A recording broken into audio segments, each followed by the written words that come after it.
Hello everyone, कैसे हो आप सभी। आज की वीडियो में हम लोग बात करेंगे एक ऐसे एक के बारे में जिसके कारण आयुर्वेद का पूरा सिस्टम लगभग समाप्त हो गया था और आज तक जो पिछड़ेपन का एक बड़ा कारण ये कानून रहा है।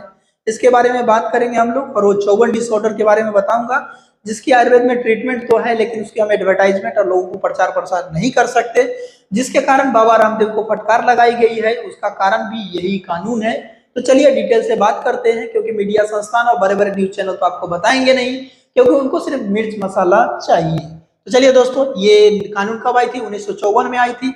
और इस कानून में जो आपको बता देता हूँ, जो 5th नंबर पॉइंट है ये समझ लीजिए। क्या लिखा हुआ है? Provision of advertisement of magic remedy for treatment of certain disease और डिसऑर्डर। इसके बारे में बताया गया है कि इसको आप ट्रीट नहीं कर सकते। ट्रीटमेंट अगर आप करते भी है तो इसको आप एडवर्टाइज नहीं कर सकते।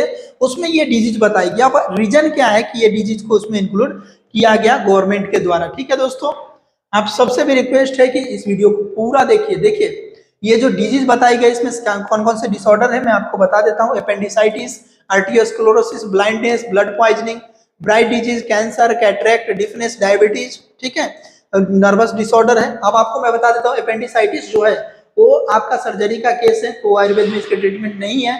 आर्टियोस्क्लेरोसिस आयुर्वेद में ट्रीटेबल है। ब्लाइंडनेस भी आयुर्वेद में ट्रीटेबल है। आपको पता होगा एक प्राइम मिनिस्टर की डॉटर ठीक हुई थी, आपको याद होगा। ब्लड पॉइजनिंग वो भी ठीक हो सकती है रक्त विकार में। ब्राइट डिजीज, कैंसर भी ठीक हो जाती है। कैटरेक्ट, कैंसर तो आपको मॉडर्न में ठीक नहीं होती तो आयुर्वेद में भी कुछ हद तक बहुत सारे लोगों के पास रिजल्ट मिलती है।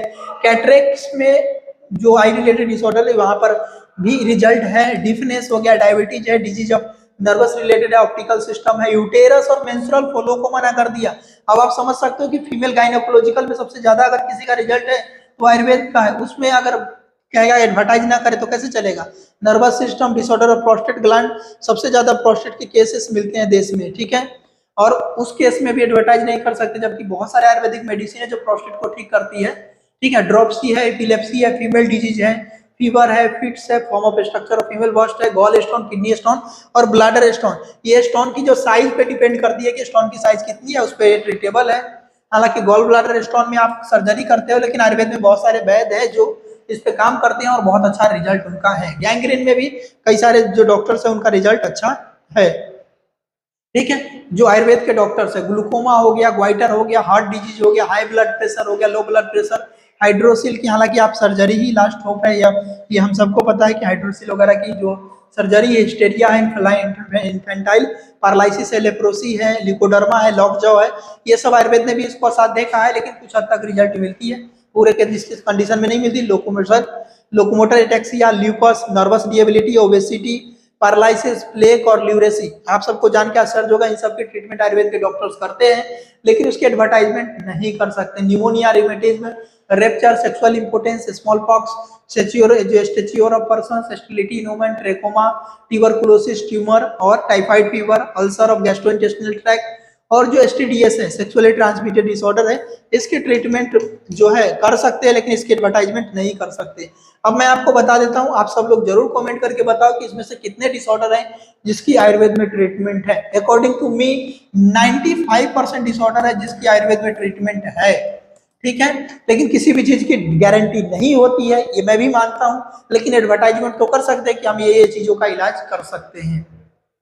अब यहाँ पर सवाल उठता है कि ये कानून उस समय क्यों आई थी। उस समय देश में एक बड़ी संस्था थी, आईएमए, इंडियन मेडिकल एसोसिएशन।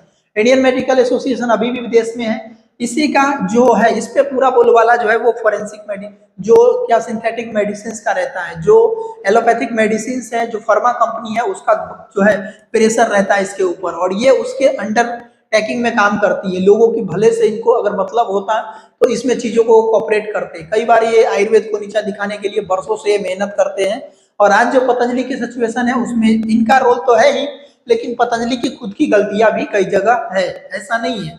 लेकिन यहाँ पर सवाल ये उठता है कि आखिर आईएमए ऐसा क्यों करता है चीजों को लेकर के कि ये विरोध करता है। इसके पीछे का रीजन है मनी प्रॉब्लम, मनी का इशू है, पैसे का सारा खेल है दोस्तों, आप सब लोग जानते हो, बोलने की जरूरत नहीं है। आईएमए इंडियन मेडिकल एसोसिएशन है, लेकिन इसको इंडियन मेडिकल एसोसिएशन से नाम बदल करके इसको एलोपैथिक मेडिकल एसोसिएशन कर देना चाहिए। ये सिर्फ एलोपैथी को फेवर करती है, चाहे कुछ भी कंडीशन हो। ठीक है, और हर बार इनके जो बड़े बड़े वक्ता है न्यूज चैनल पे आके कहते हैं कोविड के टाइम हमने बहुत सारे डॉक्टर्स खोए, कोविड के टाइम आयुर्वेद के डॉक्टर्स भी मरे थे, होम्योपैथी के डॉक्टर्स भी मरे थे। तो आपका ये जो तर्क है ये थोड़ा सा गलत है दोस्त, इसे भी आप कुछ बदलने की जरूरत है। और मैं सरकार से रिक्वेस्ट करता हूँ कि इस कानून को जितनी जल्दी हो सके आप जरूर बदलिए। अगर आयुर्वेद के क्षेत्र में और आयुर्वेद के डॉक्टरों का भविष्य बदलना है तो इस कानून को बदलना होगा। और आप सबसे रिक्वेस्ट है कि कमेंट करके जरूर बताइए कि इसमें से कितने डिसऑर्डर की ट्रीटमेंट आयुर्वेद में है। ठीक है दोस्तों, मिलते हैं अगले वीडियो में, तब तक के लिए बाय बाय।